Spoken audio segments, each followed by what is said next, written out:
Have you ever stopped to wonder how people in medieval England managed to live without supermarkets, online stores, or even coins in their pockets? How did they find what they needed to survive, feed their families, or prepare for a long, harsh winter?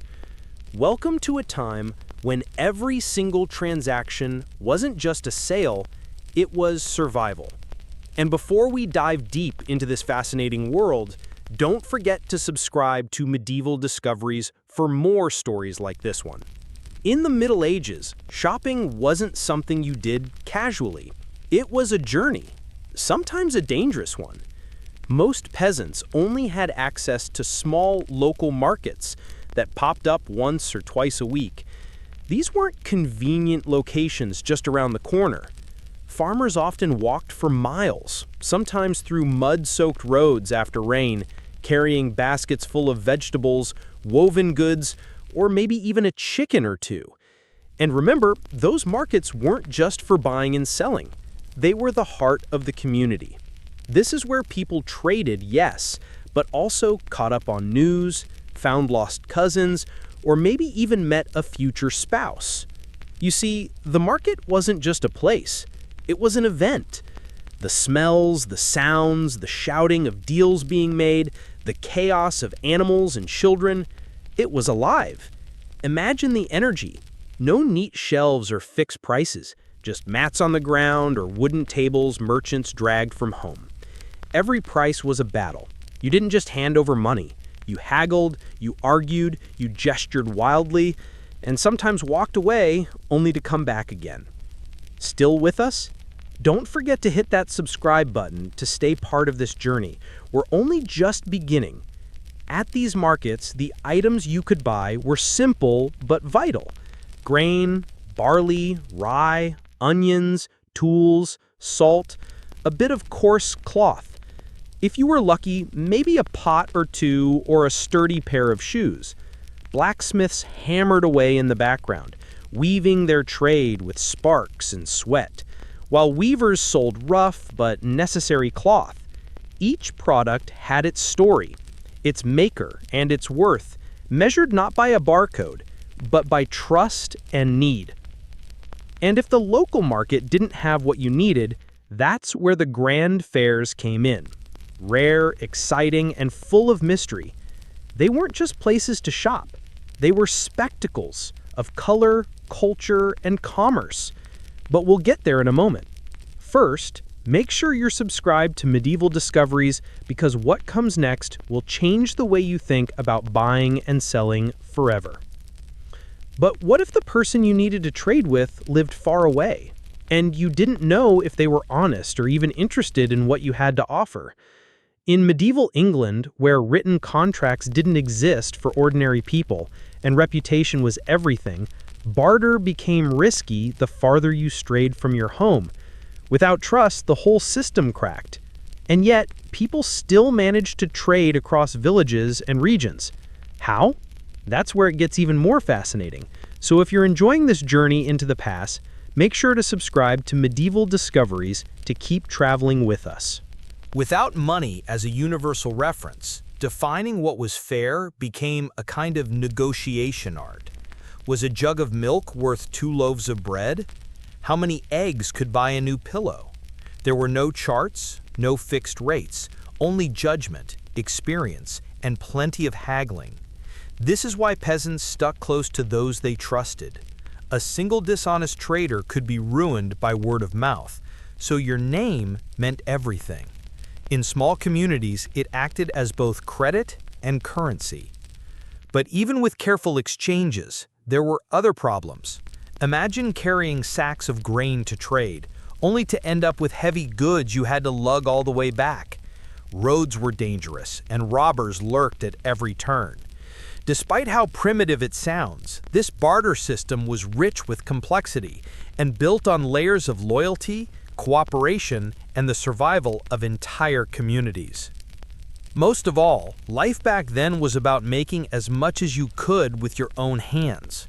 Every peasant household was like a small factory. Their goal wasn't to profit, but to survive. Families produced their own food, made their own clothes, built their own tools. There were no weekend trips to town for errands. Everything was earned with sweat. And if you find that hard to imagine, just wait. We're not even halfway through. Hit that subscribe button so you don't miss what comes next on Medieval Discoveries, because the next part will take you inside the daily routine of a peasant family, the labor, the crafts, and the quiet genius of survival without modern convenience. Even in the harsh world of medieval England, peasants were not entirely at the mercy of feudal lords. Yes, landlords held power, but that power had limits. If they pushed too far, demanded too much, or taxed too heavily, the peasants could resist in quiet but powerful ways. By abandoning their land, appealing to local courts, or in rare cases, even petitioning the king himself. But those moves required courage and risk. So most peasants found other ways to survive. And if you're finding this glimpse into the past eye-opening, go ahead and subscribe to Medieval Discoveries. There's more history hiding in plain sight. Survival depended on smart farming, small victories, and clever exchanges, but the markets weren't their only lifeline. Enter the peddlers, roaming traders, travelers on foot or mule, braving terrible roads to bring small luxuries and vital supplies. These weren't just merchants. They were the internet, the postman, and the breaking news all in one. Their arrival in a village was an event. Everyone gathered, not just to buy, but to listen. What was happening beyond the hills? What new rumors stirred from the city?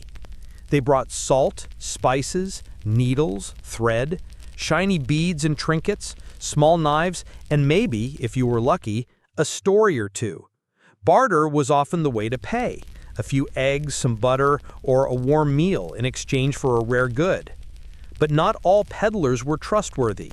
Some sold diluted spices, fake silver, or threadbare fabric passed off as fine. And if they cheated, word spread fast. Villagers might ban them from returning. Even so, these traders were lifelines to the outside world, and while they faced dangers from bandits on the road, they also enjoyed a freedom peasants could only dream of. Still, when money ran dry, and it often did, how did peasants make ends meet? How did they survive bad harvests or hard winters? That's where credit came in. Not banks, just trust. Peasants lent each other grain, tools, or labor. A neighbor might give you seeds in spring and expect repayment after harvest, maybe in kind, maybe in work. Sometimes it was all tracked on notched sticks or simply remembered, passed down like stories. If you're fascinated by how these simple people managed such a complex life, hit that subscribe button, because we're just scratching the surface. Credit made survival possible, but it also tied people down. Debts could last for years, even generations. Some families never escaped, caught in a cycle of borrowing, working, and repaying, not with interest, but with their lives. Was there a way out, or were they doomed to carry that burden forever? Stick with us, because in the next part we uncover the hidden social rules that governed debt, honor, and survival in the medieval village. Subscribe now to Medieval Discoveries, and let's keep exploring. It's hard to overstate the role the church played in the lives of medieval peasants. It wasn't just a place for prayer, it was a powerful landowner, a provider of aid, a lender, and even a healer. During famine, war, or plague, when no one else could help, monasteries became the last line of support. They handed out stew, bread, clothing, even shelter. For the sick and dying, they offered herbs, primitive care, and something equally vital, human dignity. If you've stayed with us this far, don't forget to subscribe to Medieval Discoveries for more stories that show the hidden threads of history in everyday life. Monks knew how to grow food better than many farmers, using techniques centuries ahead of their time. Their surplus helped feed entire villages when harvests failed. They cared for orphans, sheltered widows, and sometimes acted as banks, lending seeds or food to get peasants through a lean year. And all this wasn't charity alone, it was also survival. The church needed its people as much as the people needed the church. Artisans too kept the economy going. Need a pot? You had to wait for the potter to shape and fire it. New shoes? The shoemaker needed your measurements and maybe your leather. Nothing was instant. Everything took time, patience, and trust. And in place of savings accounts, people stored their wealth in sacks of grain or a healthy cow. That was your insurance, your emergency fund. But it was also a risk. Thieves, war, disease. Even savings were never truly safe. And yet through it all, what kept people alive wasn't just goods or grain, but each other. Villagers helped neighbors build homes, harvest crops, care for the sick. In this brutal world, community was everything. They didn't just survive together, they depended on one another.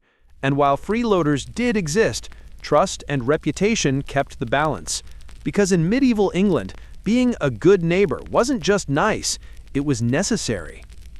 So when you think about how peasants shopped, remember it wasn't about convenience or consumption. It was survival, barter, tradition, and ingenuity wrapped into a way of life we can hardly imagine today. If that changed your view of the past, hit that subscribe button to stay with Medieval Discoveries because more stories like this are coming. And we want to hear from you. Which part of this medieval shopping world surprised you the most? Was it the barter? The traveling peddlers? The church's quiet power? Drop your thoughts in the comments. We read every one. Until next time, thank you for watching Medieval Discoveries, where history comes alive one story at a time.